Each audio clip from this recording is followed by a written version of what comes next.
एक समय की बात है जब श्री कृष्ण वृंदावन में वास कर रहे थे। एक दिन गोपियां उनसे पूछने लगी कि वे उन्हें जीवन में कैसे सफलता प्राप्त कर सकती हैं। श्री कृष्ण ने एक कहानी के माध्यम से उन्हें मोटिवेट करते हुए कहा। कहानी थी कि एक साधु बाबा ने एक गुलाब के फूल को हाथ में लेकर बच्चों से पूछा, इसे कैसे तोड़ा जाए।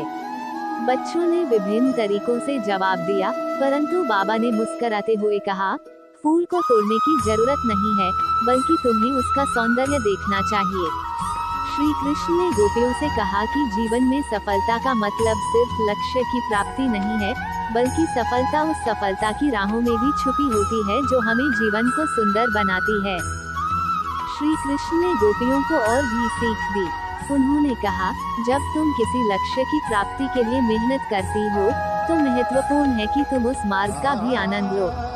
जिंदगी का हर पल हमें अनुभवों से गुजरने का एक नया मौका देता है, इसे सही तरीके से समझो और उससे सीखो।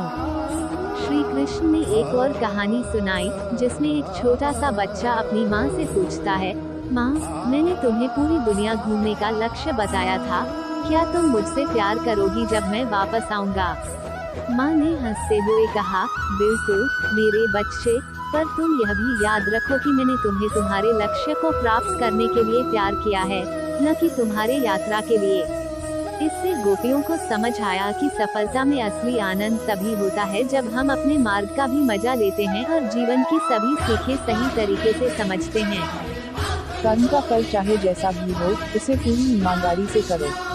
अपने कर्म में मग्न रहो, फल की चिंता मत करो। जीवन में सफलता के लिए आत्मविश्वास और कठिनाइयों का सामना करना अत्यंत महत्वपूर्ण है।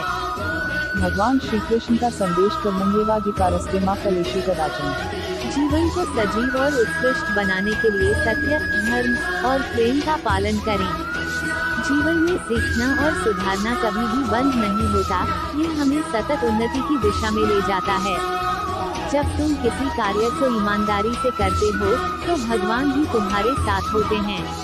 अपने लक्ष्य की प्राप्ति के लिए कभी हार नहीं मानना चाहिए।